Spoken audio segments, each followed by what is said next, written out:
Fala pessoal, sejam bem-vindos ao primeiro episódio do podcast Pode Isso Nutri, onde a gente vai abordar aqui com convidados para falar sobre nutrição, performance e saúde. E hoje a gente vai falar sobre como melhorar a sua hipertrofia nos treinos com um convidado aqui, o Rodrigo, que ele é o quê?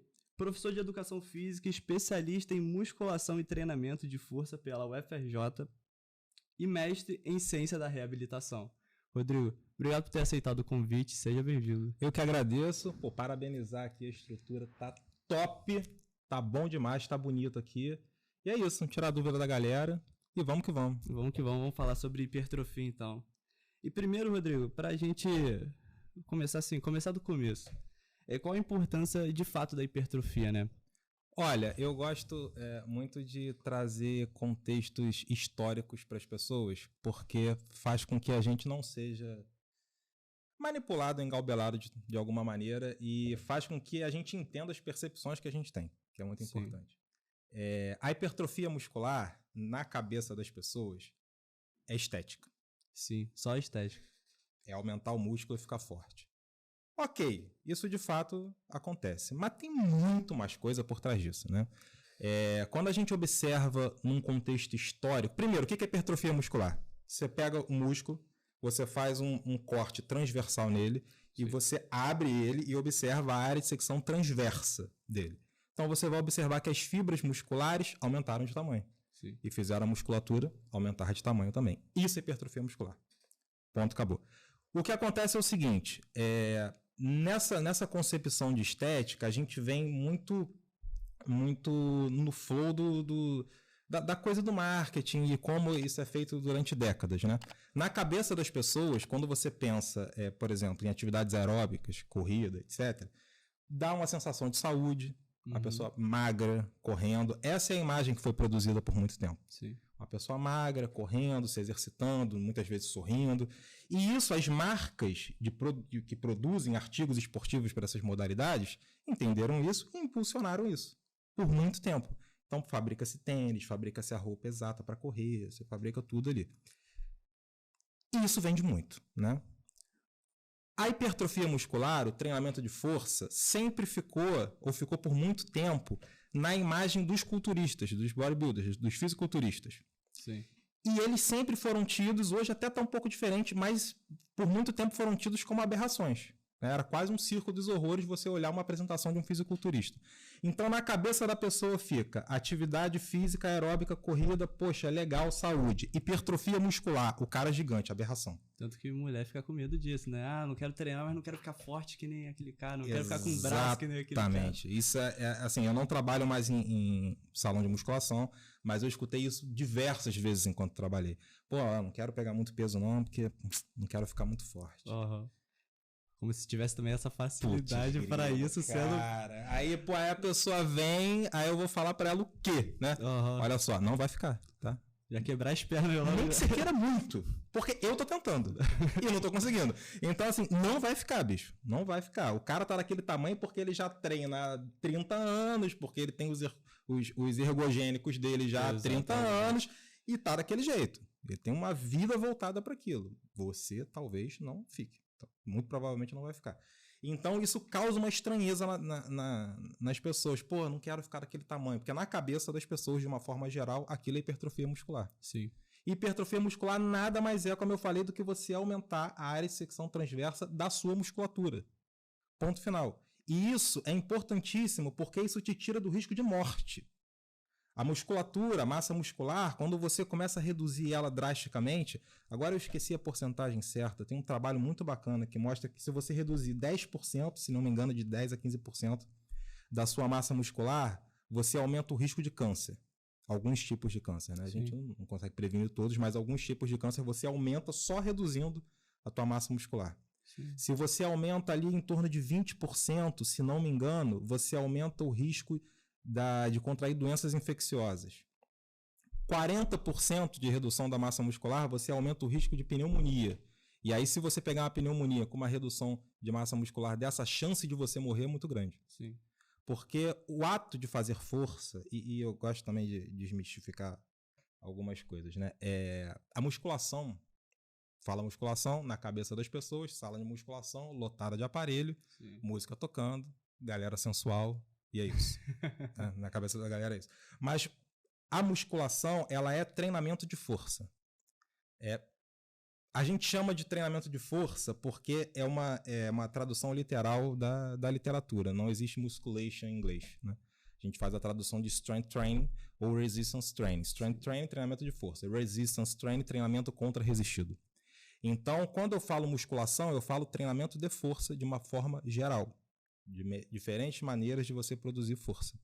Então, você vai ter a sala de musculação com os aparelhos ali tradicionais, você vai ter os crossfit, você vai ter... Que agora o pessoal está também trocando a nomenclatura do crossfit, se eu não me engano, para functional fitness ou fitness functional, alguma coisa assim, que também é uma produção de força. Você vai ter até o Pilates como produção de força. Sim. Então, assim, você tem várias maneiras de produzir força. Peso do corpo, elástico, não sei, a gente... Tô até queimando a pergunta aí, né? Mas a gente tem várias maneiras de produzir força. E cada vez que a sua musculatura se contrai para produzir força em alguma dessas maneiras, a gente libera substâncias chamadas de miocinas. São ocitocinas que elas saem da musculatura, elas agem localmente na musculatura e caem na corrente sanguínea e vão agir positivamente em diversos tecidos. Reconstrução de tecido ósseo, tecido visceral. Há pouco tempo atrás, uns anos atrás, observaram a irisina, que é uma dessas miosinas, atuando no controle do Alzheimer. Uhum. Então, assim, tem uma série de benefícios, né? Mobilidade, tudo isso. Mobilidade. Né? Então, assim, a hipertrofia muscular, ela é uma condição de saúde mesmo, sabe?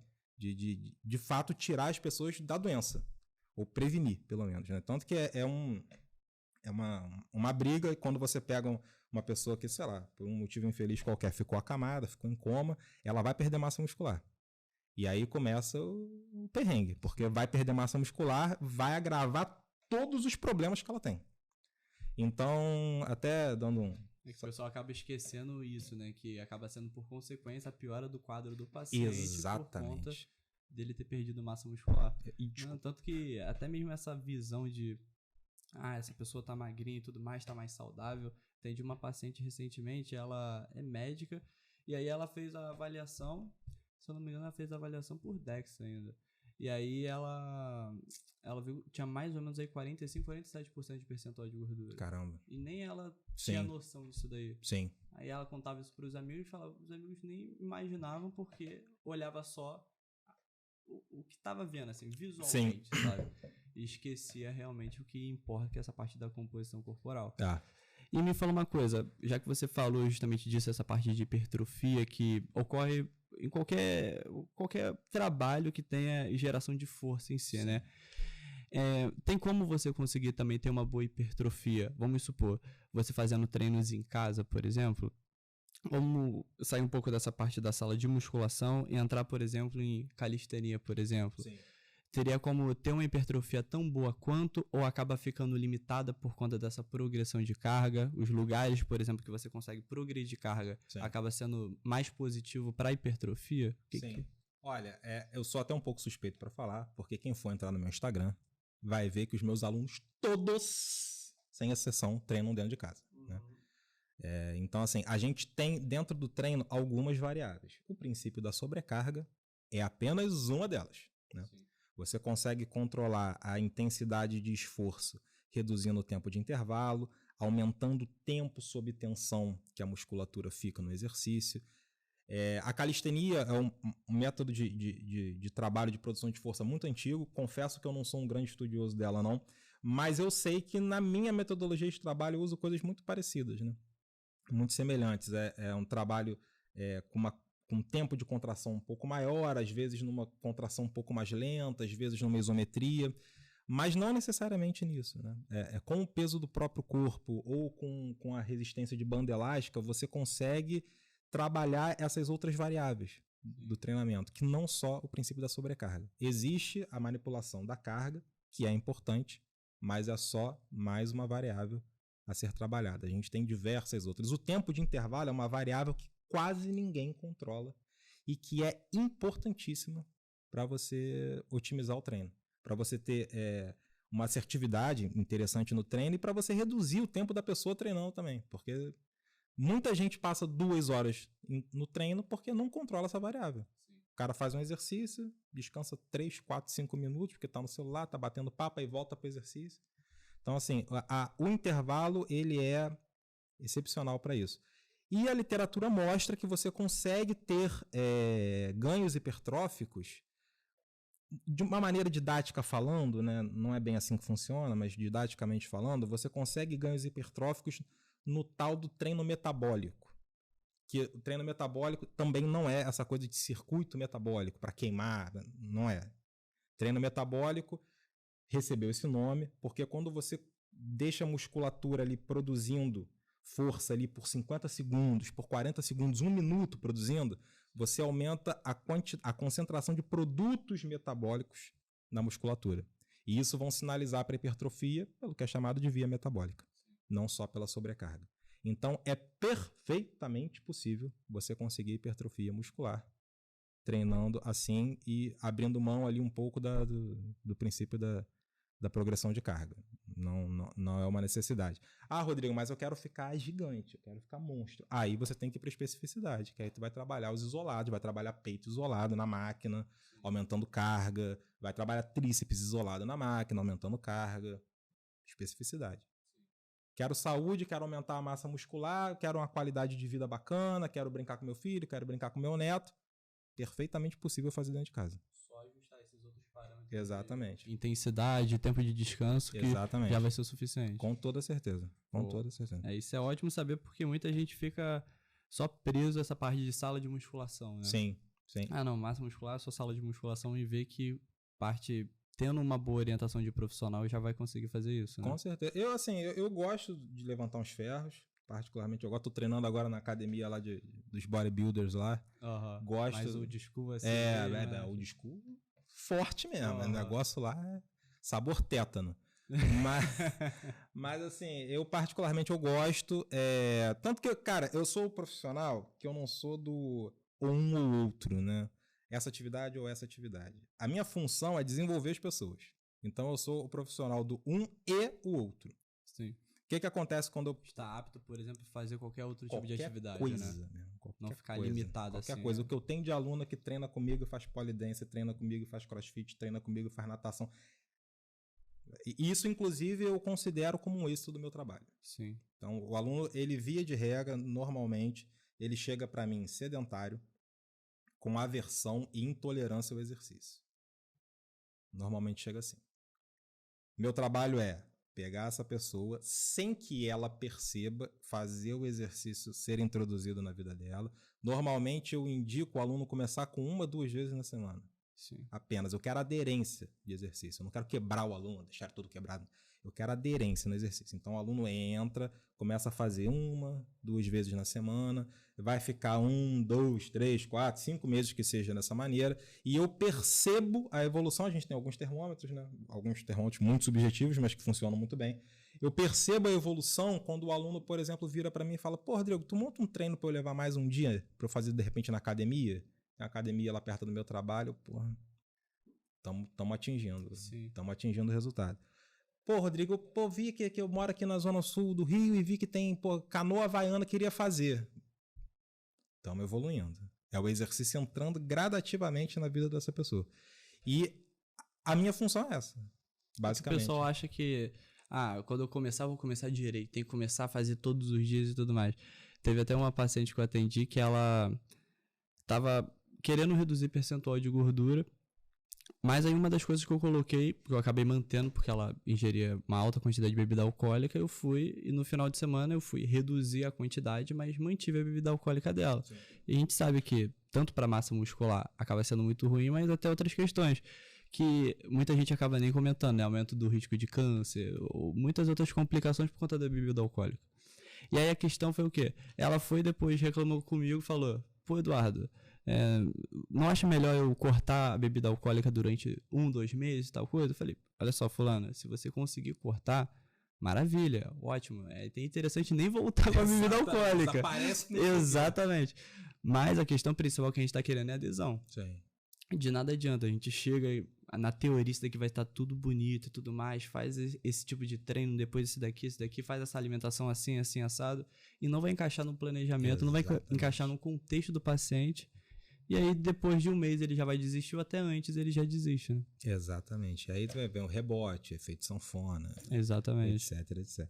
E assim, eu acho que todo profissional devia saber filtrar o que a literatura diz e conseguir extrapolar para o seu paciente, para o seu aluno, da maneira mais sensata possível.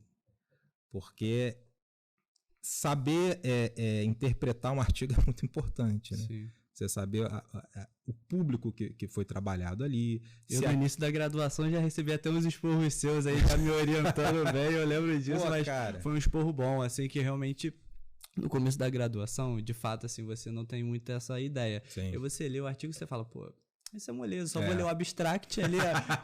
Vou passar os meus olhinhos. Pro pessoal que não conhece, tem uma parte que no artigo científico é o resumo. Aí eu falei, pô, como o pessoal leva 2 horas pra ler um artigo, né? Vou ler ali o resumo, coisa mais rápida, vou ler uns 30 artigos por dia. Pô, vou virar um mestre do conhecimento, acabou. Imparável. Vou botar no Instagram. Exatamente, vou colocar no Instagram. É a primeira coisa que coloca. Sei. Tu pensa assim, um aluno do primeiro período, o que vai pensar? Já vai soltar ali o conhecimento. Eu sei. Mas realmente ter essa interpretação de artigo científico vai fazer total diferença. Cara, porque é uma interpretação errada, não é brincadeira não. Eu bato nela, eu esbarro com interpretação errada até hoje. Por exemplo, hipertenso. Até hoje, tô vendo menos, né? Mas até hoje tem recomendações médicas pro hipertenso não fazer força. É mesmo?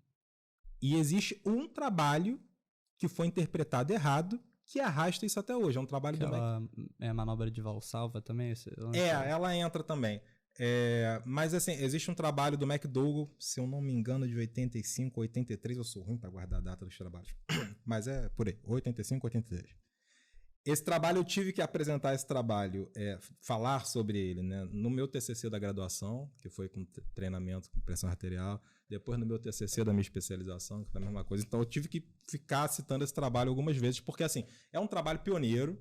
Sim. Na educação física, de treinamento com pressão arterial.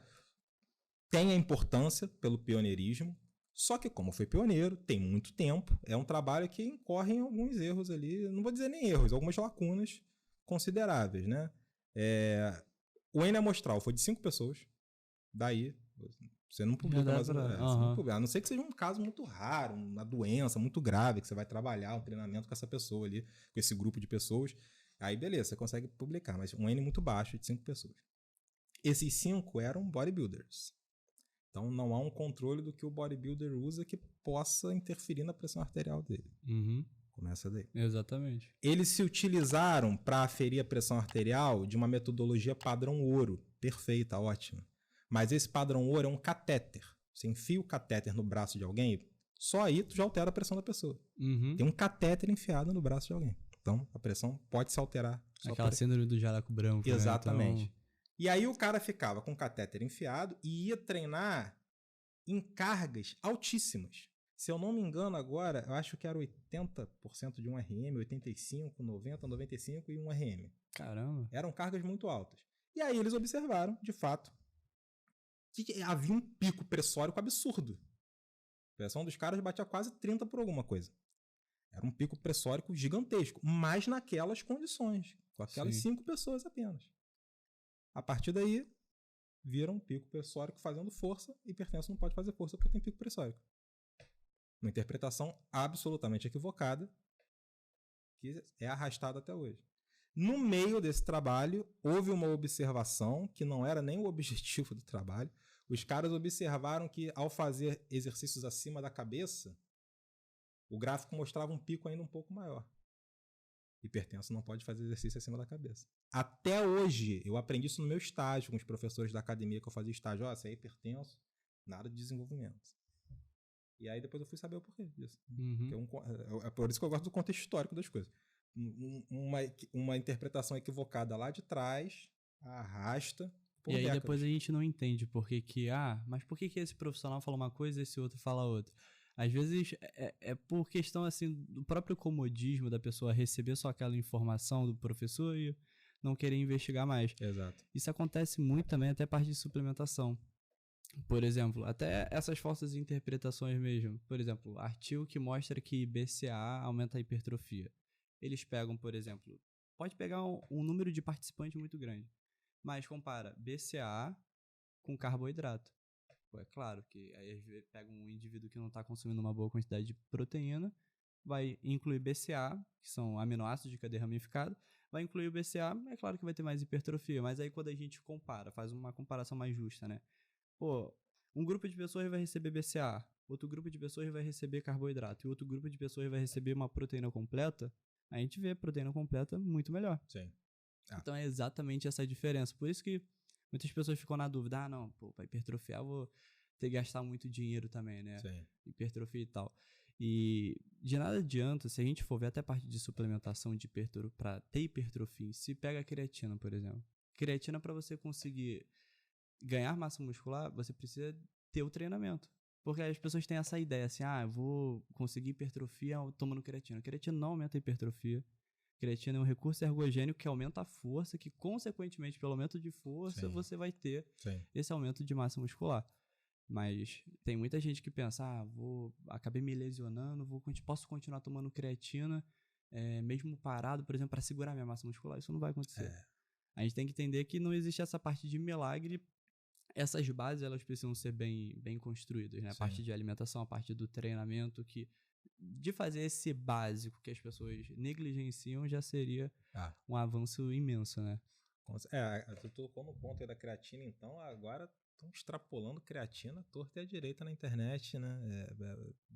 Suplemento que você pode tomar dormindo, você pode tomar e ficar deitado, você pode tomar... Isso é extremamente importante que seja dito também. Isso acontece com várias partes de suplementação, muita alimentação. Isso acontece em qualquer parte, né? Qualquer área da saúde, se a gente vê, isso daqui vai salvar a sua vida, isso daqui não. Aí as pessoas elas ficam nas dúvidas. E essa dúvida é gerada por conta até mesmo disso. Ou por conta de preguiça de ler um artigo científico. O profissional, assim, o leigo ele não tem a obrigação de entender o artigo científico. Não tem a obrigação de ler. Mas o profissional ele tem, porque é ele que vai passar, ele tem que ter essa responsabilidade, né? O mínimo de responsabilidade possível. Então, tendo isso para passar a informação correta. E aí o que acontece? Gente falando, não, não sei se você já ouviu falar, falando da parte de hipertensa ali, usa água com sal integral, que vai melhorar a parte agora, da hipertensão. Né? Exatamente. Eu nem fui ver o que é isso, cara. Sinceramente, eu nem fui ver, mas eu tô vendo que o pessoal tá... Mas é umas doideiras assim, que aí pega, por exemplo, uma pequena parcela Por que acontece, pessoal? Eu vi no Instagram esse daí, alguns influenciadores falando assim, não, usa água com sal integral, que isso vai reduzir sua pressão. Só que eles estão abordando isso para quem normalmente tem uma alimentação que a quantidade de sódio na alimentação é praticamente zero. E aí vai inserir essa quantidade de sódio pelo sal integral, por exemplo. Só que isso é o mínimo do mínimo do mínimo da parcela da população, sabe? E aí é complicado você extrapolar para aquela pessoa que come miojo, vai comer um hambúrguer pronto. Churrascar um final de semana. Exatamente, não tem como. Cara, extrapolar errado é um problemão. Eu recebi essa semana, o meu Instagram, as pessoas ficam me mandando bizarrices, né? Então, e eu virei um grande react. Fico rindo pra caramba. A propósito, qual é o teu Instagram? Meu Instagram, agora eu mudei o nome, ele tá Cavalcante Personal. Cavalcante Personal. Troquei o arroba dele, @Cavalcante Personal. E pra ficar mais sonoro e melhor de me marcarem também. Me marca. Aí, cara, o meu Instagram o pessoal fica mandando muita coisa, né? E aí, quando muita gente manda a mesma coisa, é sinal de que o negócio tá viralizando e eu tenho que dar uma olhada.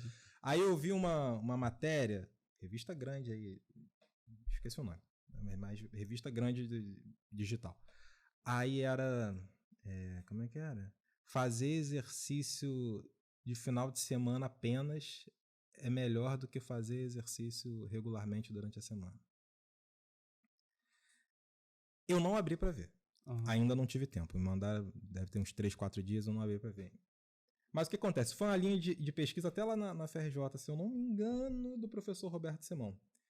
Que eles observaram que, de fato, existe uma recomendação de 150 minutos semanais de atividade física, que pós-pandemia até mudou, aumentou essa recomendação, esses minutos semanais. Mas, na época, a recomendação de 150 minutos semanais e que não houve diferença nos padrões de saúde de você fazer meia hora todo dia para bater ali de segunda a sexta ou fazer 50 minutos num dia, 100 no outro. Eu acho que eu vi isso. É 150 minutos de baixa intensidade, Exatamente, 300 minutos de alta intensidade. Não, é o contrário, né? 150 minutos de alta intensidade, 300 de baixa intensidade. Acho que é isso. Não Exatamente, Se eu não me engano é por aí. Mudou, o American College mudou agora recentemente por conta da nossa mudança de hábito pós 2020. Né? Mas aí pegaram essa informação que, de fato, a linha de pesquisa mostrava não haver diferença nos padrões de saúde. Só que, cara, numa atividade controlada, né? Num exercício físico controlado. Existe a diferença de conceito de o que é atividade física e o que é exercício físico. Atividade física é você mexer o seu corpo sem qualquer controle de variável. Faxina em casa, por exemplo, é uma atividade física. Ir atrás do ônibus é uma atividade física. Subir a escada é uma atividade física, mas não há qualquer controle. A partir do momento que você controla, você programa, periodiza, aí vira exercício físico. Então, a pessoa que lê isso, o que ela vai entender? Bom, eu posso ficar sem fazer nada durante a semana e vou jogar aquela pelada de final de semana. Uhum. O que tem de gente que infarta nessa peladinha de final de semana, nesse futebolzinho de final de semana, é enorme, pô. Sim. Sempre foi. Sempre foi. O cara não se cuida a semana inteira e vai jogar bola final de semana. Isso quando ele não tá jogando bola final de semana debaixo de sol bebendo cerveja. Verdade. Que é pra desidratar de vez, aí já vai na direto, paulada só. Exatamente. Cara, então assim, saber interpretar os negócios, né? Pra não cair nessas coisas completamente equivocadas. Teve um vídeo que eu vi, não sei se você acabou já acompanhando, pra ver a importância da hipertrofia, né?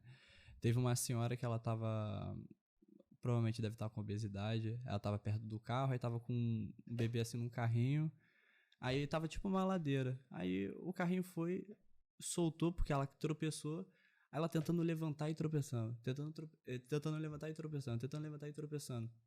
E na ladeira, logo ali no final era a rua. Sorte que tinha um outro senhor que viu, conseguiu pegar o carrinho. Caramba. E ela tentando levantar e não dava conseguindo. Um outro exemplo de que você trabalhar sua musculatura vai fazer o total sentido. Pô, né? Cara, com certeza. Com certeza. Que vê que esses exercícios físicos vão ter importância na atividade física. Exatamente. Do dia a dia, né?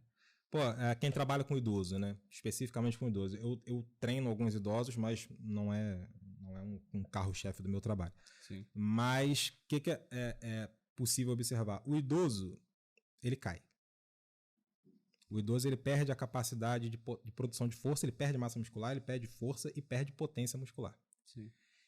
E ele perde capacidade de tempo de reação e de reflexo. Então, normalmente, quando cai, não se defende. Não se defende. Cai duro, não põe a mão na frente, machuca o rosto, sangra. É sempre dessa maneira que acontece. Eu treino alguns idosos e ao longo do tempo, né, que eu trabalhei com eles, já escutei relatos de queda. Rodrigo, caí ontem. Aí eu olho para ele, não aconteceu nada. Machucou alguma coisa? Ah, ralou aqui, ó. Porque eu caí, aí apoiei e ralou. Ou seja, o treinamento salvou ele de uma fratura na queda. Aí eu tenho que explicar porque na cabeça do idoso tá, pô, tô treinando e caí. Mas não, entendi. Você tá treinando, caiu e se defendeu, o que é ótimo. Isso nem ia acontecer, tá pior. Exatamente, se ele estivesse treinando. Exatamente. Foi um raladinho que tá com band-aid. Podia ser uma fratura, podia ser um corte no rosto, podia ser uma coisa muito pior. Então, assim, pô, cara, treinar, produzir força. Eu sei que o jovem, ele não tá ligando pra velhice dele. Mas, cara, faça porque uma hora vai ficar velho. Exatamente. E no meio do caminho tu vai ficar legal sem roupa também. Então, assim, exatamente. Deixa aí. Vai ter todos os benefícios e ainda vai viver por bastante tempo. Exatamente. E sem recursos ilícitos também pra ficar mais forte, que, pô, aí tu tenta encurtar um caminho, às vezes faz uma besteira. E aí vai encurtar seu tempo também. Exatamente. Exato. Pô, porque é isso, cara, é extremamente importante. Treinei atletas de futebol. E aí eu lembro que eu treinava um menino, ele era lateral esquerdo. Chegou pra treinar comigo cheio de dor. Muita dor, pubalgia, comendo solto, lombalgia, tudo que é gia ele tinha. Uhum. Aí, beleza, fazer a avaliação mais simples possível. Pega a fita, olha a coxa. Simples. Ele era lateral esquerdo, usava prioritariamente a coxa esquerda. Ele tinha a diferença de quase 10 centímetros de uma coxa para outra. Caramba. Não dava para ver a olho nu, porque as duas coxas estavam fortes, estavam grandes, né?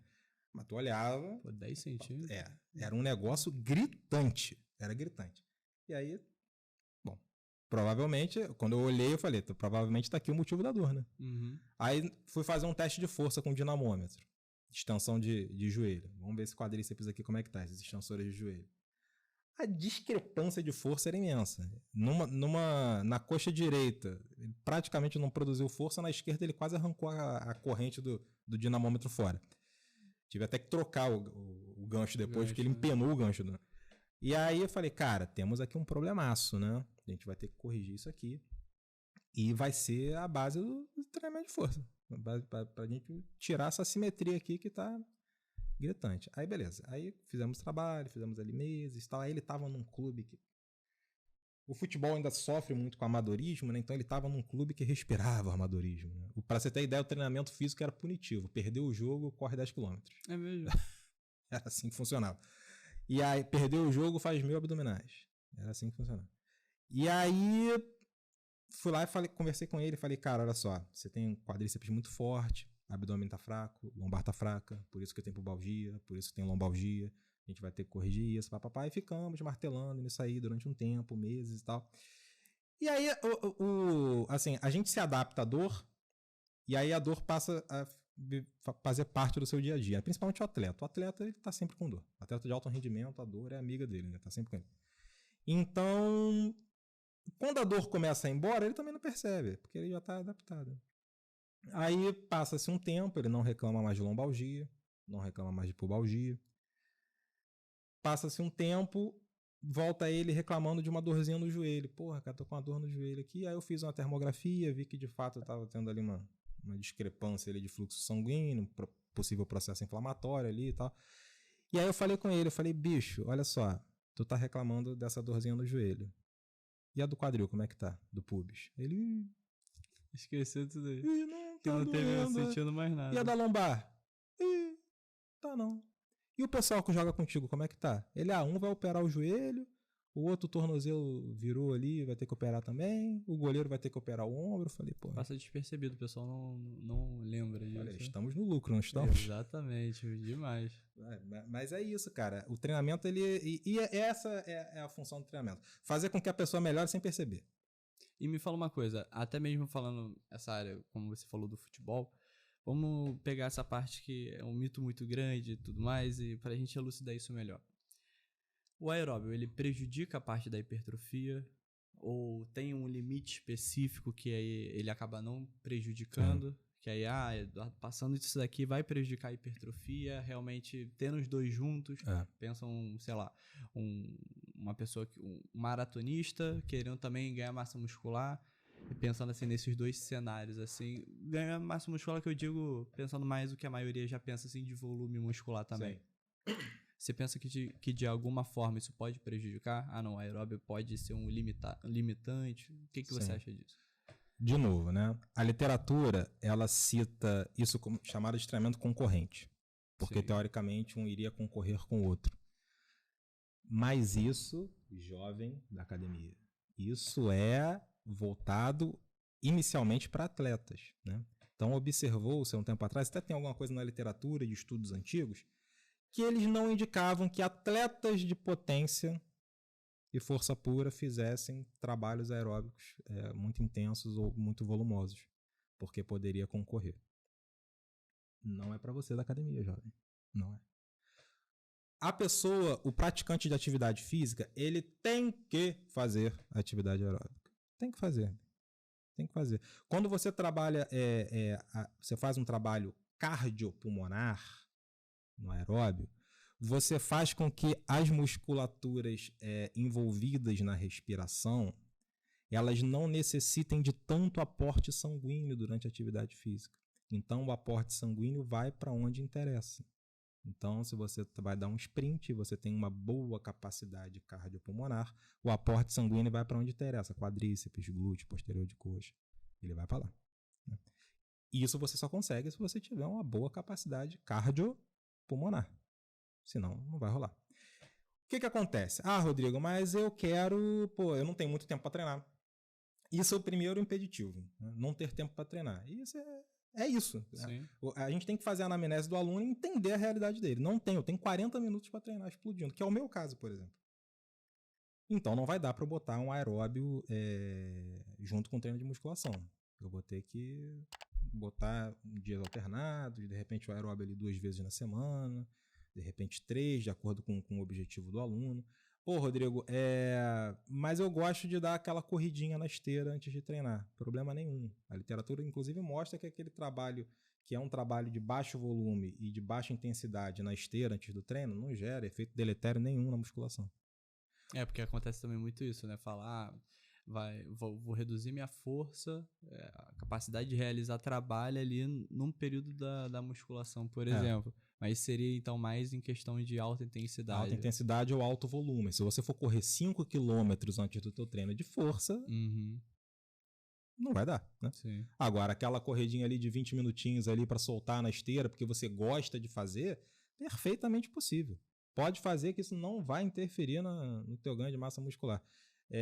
Inclusive, no que diz respeito à capacidade aeróbica, como eu falei, cardiopulmonar, tem umas literaturas também um pouquinho mais antigas que elas citam a utilização desse trabalho para potencializar o cardio do atleta.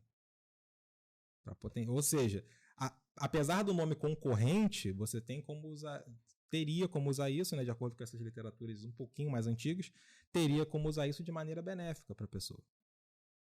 Então, assim, não vai atrapalhar. Aquela corridinha ali de 20 minutos não vai atrapalhar. Vou falar como é que eu faço. Eu não tenho tempo para treinar, porque o meu treino ele é encaixado, eu tenho ali um momento para treinar e logo depois eu volto a atender meus alunos. Sim. Então não tenho muito tempo. E, pô, ainda tenho que tomar um banho, não vou atender meu aluno todo suado depois do treino com a mão de ferrugem da academia que eu tô treinando. Disco, né? Não vai dar. Então eu tenho que voltar, tomar banho e tal, atender o aluno. E aí o que acontece? Eu treino segunda, terça, quarta eu vou fazer o meu cardio. E eu vou falar com toda sinceridade, eu odeio fazer cardio. Corrida, então, esse negócio de, vamos dar uma corrida no domingo. Não faz isso comigo. Não me chama pra correr domingo. Se você tá assistindo, porque eu me mudei agora pra Copacabana, né? E aí tem muito colega de trabalho que mora lá.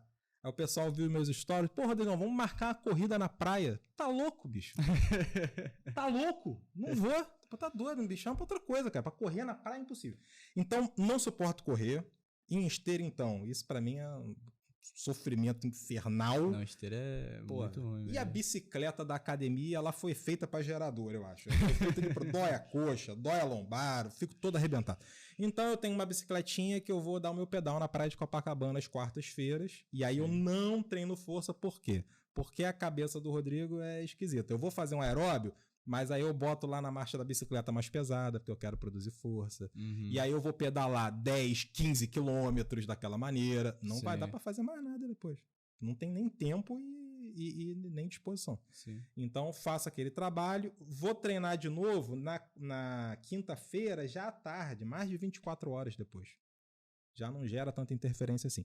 E ainda assim, eu não vou nessa quinta-feira fazer um trabalho, por exemplo, de quadríceps muito pesado. Minha coxa vai estar dura, imensa ainda, pesada. Não vai rolar. E aí eu volto a fazer um trabalho desse ou na sexta, ou no sábado, e aí domingo eu dou outra pedaladinha mais leve com a minha namorada na praia. E assim eu vou seguindo a minha vida, encaixando o aeróbio ali dentro e vida que segue. Sim. Então é ótimo saber que dá para conciliar os dois e não só dá como deve conciliar. Deve. E até falando sobre isso, vamos entrar um pouco mais nesse assunto de treino e hipertrofia. Ainda mais com essa parte de repetição. Sim. Porque, por exemplo, eu vi esse trabalho quando o Belmiro de Salles ele publicou ali no Instagram dele. Sim. Teve uma revisão sistemática com o Schoenfield e Stuart Phillips. Uma revisão sistemática, acho que não lembro o ano, mas foi recente. Aí ele pegou um apanhado geral sobre hipertrofia, né? Sim. Falou sobre duração, falou sobre tempo de descanso, falou um monte de coisa. Uhum. E uma das coisas que falaram foram sobre essa repetição. Falaram que chegando uma faixa entre 6 a 12 repetições máximas, conseguiria ter melhor geração de hipertrofia, menos que isso, chegando, por exemplo, a 3, 4 repetições máximas, seria mais aquela geração de força. Sim. E aí que eu queria entender isso com você.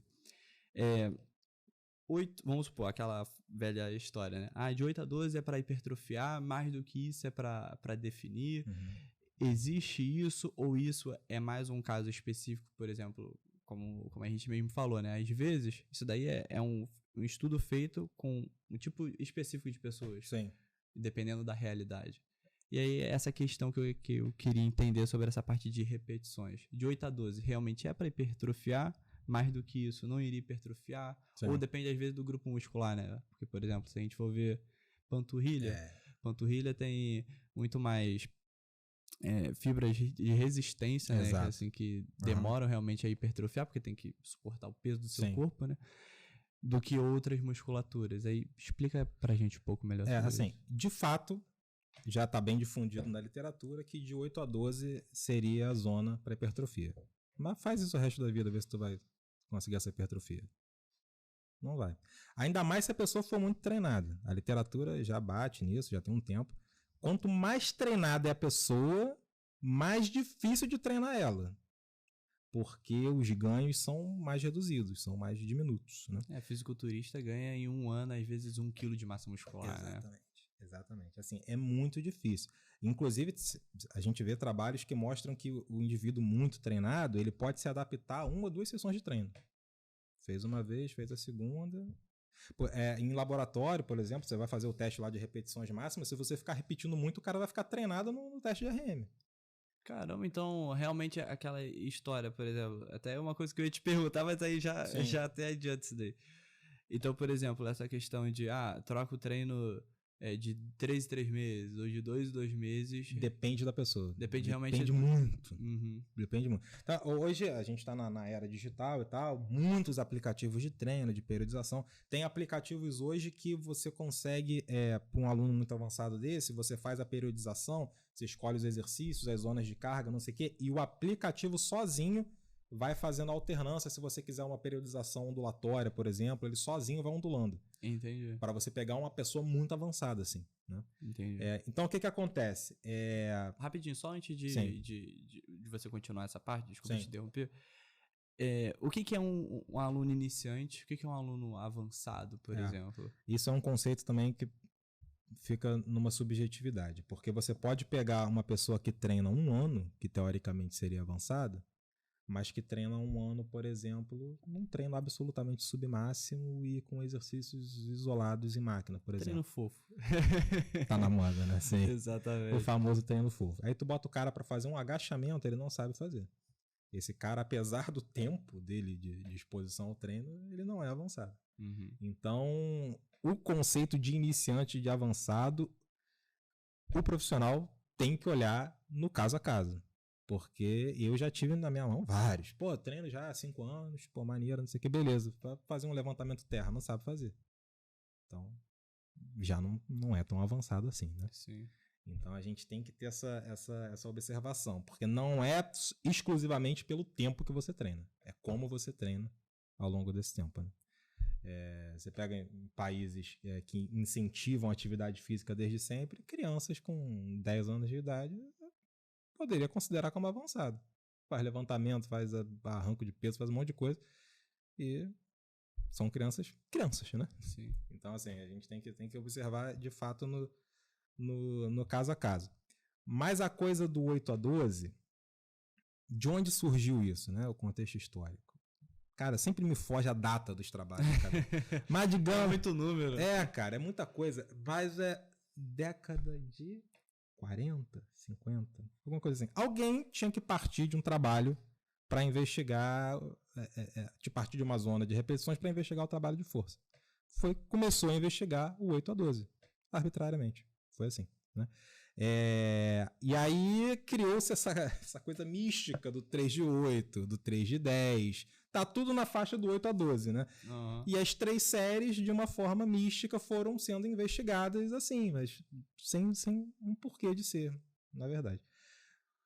A gente observa, né, em alguns trabalhos a citação do tempo de exposição da musculatura à contração. Então, você teria aí para hipertrofia algo em torno de 30 segundos. E aí, se você for cadenciar ali bonitinho ali, de repente 2 segundos na excêntrica, 2 na concêntrica, 2 na excêntrica, vai bater entre 7 e 11, 8 e 12 repetições. Entendi. Entendeu? Uhum. Vai bater perto disso. E aí, essa é a explicação mais plausível que eu já li e que eu ouvi até hoje para isso. Então, de fato, 8 a 12, você bota ali que é uma zona de hipertrofia. Aí a galera erra no seguinte, então se eu fizer de 12 a 15, eu vou definir. Não vai definir, né? Porque a definição muscular, ela é o aumento da massa muscular e a redução da gordura que está em cima dela. Exatamente. Aí você tem a definição muscular. E tu vai definir na alimentação, é com ele. Não vai ser muito comigo. Porque se tiver com um percentual de gordura muito alto, eu vou te deixar muito forte. Mas a definição não vai acontecer. Exatamente. É simples assim. Então, assim, e hoje, a gente tem várias metodologias de treino, principalmente essas didaticamente são chamadas de treino metabólico, que exploram, bicho, 1 minuto fazendo exercício. 1 minuto vai fazer 30, 40 repetições, dependendo do exercício. Na época que eu montava os treinos de vocês, cansei de botar treino de vocês por tempo de estímulo. Você fazia, Gabriel fazia, por tempo de estímulo. Os meus alunos não fazem por contagem de repetição. O aluno, quando ele vem, começa, né, vem no vício, né, de contar a repetição, já falo logo, vou soltar pelo tempo que não conta, isso é tortura. Sim. Não conta não. Vai fazendo aí, porque tu começa a contar na tua cabeça, bateu 10, ai, falhei. Não, porra, não tem nada. Dá pra ir mais, eu controlei a carga tá mais baixa, dá pra ir tranquilamente. Então, assim, você vai conseguir hipertrofia com 20 repetições. Sim. Você vai conseguir hipertrofia fazendo lá 1 minuto de execução, que vai bater quase 30 repetições, dependendo do exercício. Então, vai conseguir. E isso tem que ficar dentro ali da sua periodização, porque se você só treinar de uma única maneira, você for escravo de um método, escravo de um tempo específico de exposição na musculatura, você vai atingir o platô, não vai estagnar, não vai evoluir. E aí a hipertrofia é um conjunto de fatores. Você não consegue hipertrofia se você não aumentar a força, por exemplo. Então precisa ter essa periodização. Tem que ter. Tem época que tá trabalhando mais força, outro... Tem que ter, não tem jeito. Você vai ter que trabalhar força. Você quer aumentar a carga, você precisa trabalhar força para conseguir mobilizar mais carga. Então você vai ficar ali um período ali treinando ali 4 a 6 repetições ali, pesadão, tempo de intervalo maior um pouco. Uhum. Vai ficar. Eu agora estou nesse período, inclusive. Então vai ficar e aí você vai conseguir mobilizar um pouco mais de carga quando você cair nesse 8 a 12 de novo. Uhum. E por aí vai. Então, assim, 8 a 12 de fato é a zona hipertrófica segundo a literatura. Mas não dá para ficar só nisso a vida inteira. Sim. Tem que mudar. Porque aí os ganhos vão ser muito menores do que propriamente se você fizer essas variações. Exato, né? Sim. Perfeito. E até entrando nessa parte, acredito que isso até já entra nessa parte de variação, você até, de certa forma, até já respondeu. Sim. Por exemplo, a gente tem aquelas divisões de treino, né? ABC, ABCDE. Sim. Tem treinar um músculo por semana, tem AB, tem várias divisões assim de treinos. E existe alguma ideal, por exemplo, para grande parte das pessoas que estão buscando, por exemplo, hipertrofia? Ou isso acaba sendo também algo muito subjetivo? Mais uma vez, é do caso a caso. Assim, na educação física existe uma máxima que é muito boa, mas também é que a brecha que as pessoas arrumam desculpa para não estudar nada. Né? Uhum. Que é o pra quê, por quê e pra quem. De fato existe. Mas muita gente não estuda nada, porque aí quando você pergunta qual é a zona que você tem que trabalhar? Pra quê, por quê e pra quem? Uhum. Já joga logo, já se livra disso. Aí, mas isso aí, de fato, você vai ter que observar no caso a caso. É que eu vejo muito mais, realmente, essa parte de físico, mais os fisiculturistas treinando mais um músculo por semana, eu vejo assim, de forma mais padronizada, vamos colocar assim, do que propriamente, vamos botar um aluno não harmonizado. Às vezes, provavelmente, por essa capacidade de geração de força ser muito maior por conta do anabolizante, e aí isso você precisar de um tempo maior para musculatura. Você tem algumas situações, né? Uma é o método de trabalho que você está fazendo. Você tem até relatos hoje de fisiculturistas que utilizam o total body, que é o treino de corpo inteiro, dentro da periodização, que até pouco tempo atrás isso era, para alguém que quer ficar muito forte, isso era um negócio absolutamente dispensável, né? Você trabalhava muito isolado.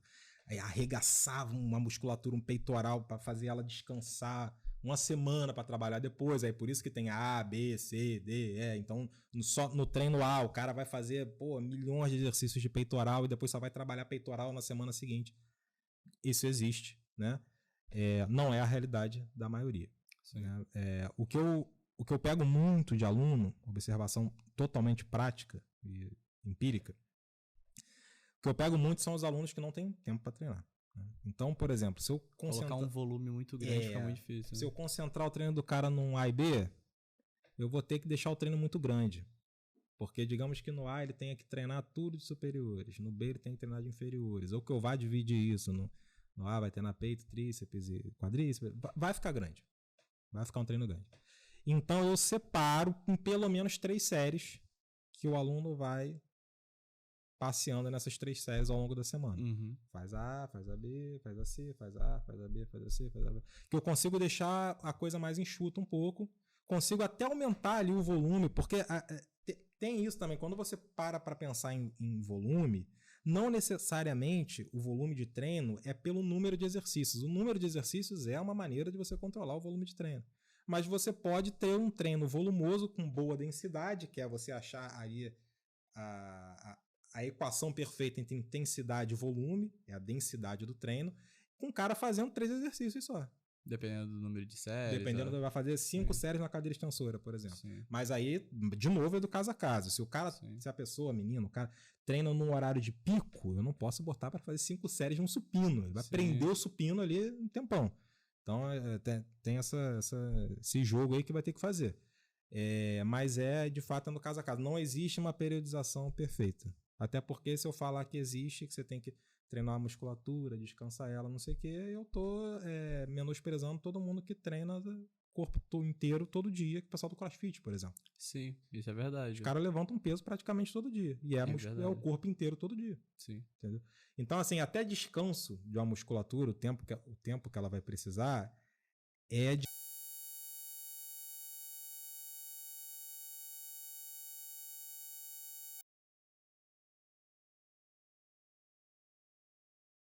levantar peso, fazer milhões de séries de supino. E eu puser ele para fazer 3 séries de 10 flexões de braço aqui no chão, ele não precisa de 24 horas para trabalhar peitoral de novo. Sim. Aquilo ali não fez nem cosquinha no peitoral dele. Ele pode trabalhar amanhã ou daqui a 1 hora, se ele quiser. Aquilo foi só aquecimento dele. Então, assim, no caso a caso. Não existe uma forma perfeita de você dividir as séries ao longo da semana. Não tem. E antes da gente ter começado aqui o podcast, a gente estava conversando e você estava até falando do aluno que às vezes chega e fala assim, vou fazer abdominal e vou fazer abdominal em casa. Ele finge que vai fazer e você finge que acredita. Pois é. E acredito que isso daí também entra, em grande parte das vezes, em outros exercícios. Então, às vezes, é igual aquele mito do minha panturrilha não cresce por nada, será que eu treino panturrilha todo dia? Só que às vezes o cara ele não faz o mínimo de estímulo possível também na panturrilha, como ele faz, por exemplo, com peito, ou faz, por exemplo, com bíceps, que às vezes é algo que fica mais aparente para aquela pessoa, ou para aquela mulher que, por exemplo, faz mais treino, por exemplo, de inferiores, e acaba não preconizando tão bem a parte da panturrilha e acaba não hipertrofiando. Aí acha, tem que treinar todos os dias. Sendo que tem gente que tem um bom volume, por exemplo, de panturrilha, né? Já consegue ter. A panturrilha é sempre um caso muito complicado, né? E é porque a galera se atenta muito à panturrilha, mas você tem também uma dificuldade muito grande, às vezes, de gerar ali o mínimo de hipertrofia, porque não hipertrofia muito, mas da parede abdominal, por exemplo. Né? Porque a panturrilha é a menina dos olhos da galera, né? Sim. Então, de fato se você geneticamente já não tem a panturrilha muito avantajada, você consegue aumentar ela. Mas tu vai ter que se esforçar. Sim. Não vai ser fazendo 3 séries de 10 na cadeira solear 2 vezes na semana que ela vai aumentar de tamanho. Não vai. E se ela é uma prioridade, que ela venha no início do treino. Eu prezo... Mandou bem agora comentar disso. Se ela for uma prioridade, então que seja a primeira a que seja primeiro. A prioridade, ela manda também ali na ordem dos exercícios. Se a tua prioridade é bíceps, que o bíceps venha na frente. Se é a panturrilha, que a panturrilha venha na frente. Para depois você não ter ali um treino absolutamente defasado, que você tá cansado na musculatura, que é a tua prioridade. Sim.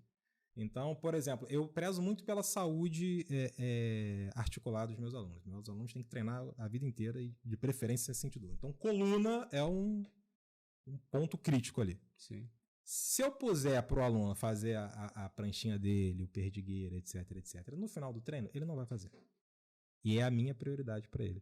Então, isso vem sempre como um aquecimento do treino dele. O trabalho de core é um aquecimento do treino de 99% dos meus alunos. 99% vai fazer ali um trabalho de core inicial para entrar. Isso já reduz até a desculpa de depois eu vou fazer em casa, porque a parada é antes. Exatamente. A não ser que a pessoa tem a desculpa mais sinistra ainda que eu já ouvi de vou fazer em casa e depois vou pra academia. Pô, então ainda chega ali e fala, pô, Rodrigão, eu fiz. E não fez. Não fez nada. Eu sei que não fez. Tô ligado, não fez. Ah, não, vou fazer em casa. A gente tava conversando lá do nosso amigo. Vou fazer a mobilidade em casa e depois eu vou pra... Não vai fazer mobilidade em casa nenhuma, pô. Não nasce ontem. Tô nesse negócio há um tempinho já. Cascudo já com isso. Não vai fazer em casa nada, cara. Então, assim, é isso. Aí o aluno finge que me engana. Às vezes eu finge que fui enganado. Aí depois eu tento... É igual quando a criança não quer comer beterraba, que a mãe bota no feijão. Aí depois eu jogo salpico uma prancha ali, um negócio ali no meio. Botar beterraba embaixo aqui, botar feijão aqui por cima também. Salpico ali no meio do treino dele, um trabalho de core ali que eu quero que ele faça. Meio que sem perceber. Aí eu oriento, às vezes, uma técnica respiratória um pouco diferenciada em determinado exercício, que aí eu vou conseguir trabalhar o transverso do abdômen dele, que só é trabalhado na expiração forçada, por exemplo. Eu quero trabalhar, só que se ele fizer um trabalho só disso, ele não vai querer. Então, controla a respiração assim, assado, no bíceps, por exemplo. Vai aumentar a tua produção de força. Vai pegar mais peso. Aí falou minha língua. Aí fica todo mundo feliz. Ele tem o benefício dele, eu fico feliz que ele fez, e a vida segue normalmente. Não, e querendo ou não, essa parte de estruturação, por exemplo, trabalho de core, por exemplo, foi uma coisa que eu senti falta depois que eu comecei a sentir dor. Quando eu tava, por exemplo, comecei a pedalar. Sim. Aí comecei a sentir muitas dores nas costas, muitas dores. Aí tava fazendo fisioterapia e tudo mais. E aí a menina foi e falou, pô, você tá tudo encurtado. Eu, pra descer assim, pra fazer o alongamento aquele tradicional mesmo, minha mão não passava do joelho praticamente. Eu falei, caraca, e coisa que você não passava, tipo assim, não passava na minha cabeça. Eu falei, pô. E aí eu começava a observar e falei, pô, eu não quero ficar mais velho, Deus me livre, e tem uma dificuldade, por exemplo, essa parte de mobilidade, sabe? Então isso é algo também que é importante pra caramba, que às vezes a pessoa, como a pessoa não tá sentindo, a pessoa não vai querer fazer, né? Vai querer sempre postergar e vai ter uma hora que vai ficar muito difícil de correr.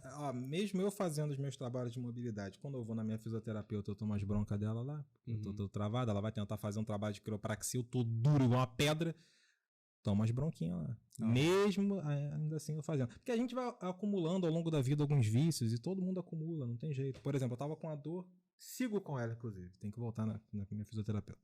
Uma dor no ombro, eu tava achando que tinha origem da cervical. Ela falou, não é. Você tá com a costela muito alta aqui e tá tudo tensionado, tá com aderência, tá inflamado e tal. Aí tem que ver como o que tá acontecendo, que você tá com o que você tá fazendo no dia a dia que tá gerando isso. Matei na hora. Sofá, vendo televisão, depois que eu termino de trabalhar, deitar ali pra ver no YouTube, não sei o que, deitado em cima do ombro. Vou trabalhar, já tô aqui inclusive. Essa posição aqui, você bota o braço aqui em cima e tensiona o trapézio. Eu passo horas dando aula online assim.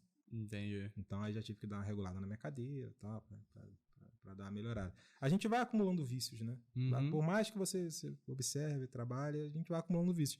E eu faço lá meu trabalho de mobilidade, mas mesmo assim, quando eu vou na fisioterapeuta, leva uns esporros aí só pra ficar esperto. A bronquinha de leve, taca gancho, taca ventosa, e pistola, e cotovelo. Putz! Nossa senhora, escorre a lagriminha aqui assim, um sorrisinho assim, contido. Mas é assim, é a vida. É assim pra todo mundo. Perfeito. Isso. Olha, tenho certeza que deu pra dar uma clareza muito grande com essa parte de hipertrofia, de ganho de massa muscular. Tirou muitas dúvidas mesmo. Obrigado mais uma vez. E Antes da gente finalizar, Rodrigo, deixa um recado aí pro pessoal. Beleza. Bom, eu agradeço. Pô, tá ótimo isso aqui. Tá muito legal mesmo. Foi muito bom tirar essas dúvidas. O Coelhão também arrebenta. O Coelhão Pô, show de bola. Muito bom.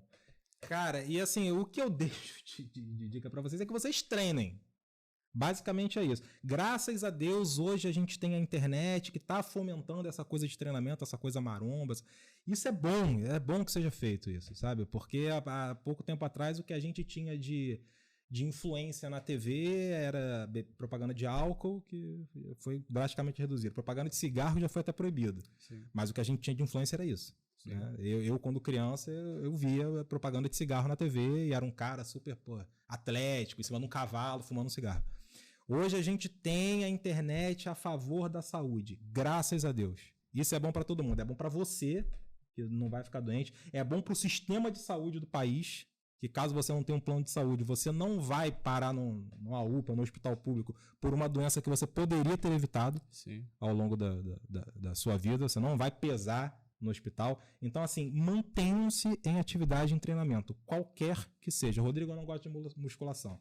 Você tem o crossfit, você tem o que é dito hoje funcional, que eu não gosto dessa nomenclatura, mas você tem isso, você tem treino em casa, você tem pilates, você tem hidro, tem um monte de coisa que você pode fazer. Que não necessariamente. Mais tem opção.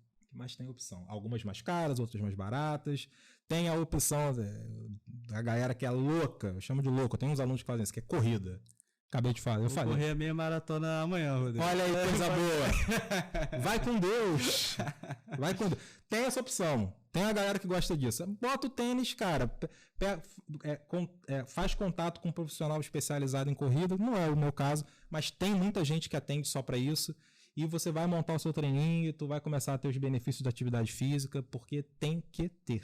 Não tem como. O treinamento, ele é um tratamento não farmacológico. Traduzindo, é um remédio que você não toma em comprimido. E que possui um nível de efeitos colaterais baixíssimos, se bem periodizado, bem controlado. Então, treina, jovem. É isso aí. Meu recado para você. Arrebentou, Rodrigo. E eu vou deixar aqui o Instagram, logo aqui na descrição, o Instagram do Rodrigo. Se vocês tiverem alguma dúvida, é só mandar mensagem para ele. Beleza? E toda semana a gente vai ter um episódio novo para falar sobre nutrição, performance e saúde aqui no Pode Isso Nutri, beleza? Espero que vocês tenham gostado. Qualquer dúvida que vocês tiverem também, coloca aqui no comentário no YouTube, sobre até mesmo sugestões de novos vídeos, tá bom? Grande beijo para vocês. Valeu, Rodrigo. Valeu, meu camarada. Obrigado. Aquele abraço. Valeu.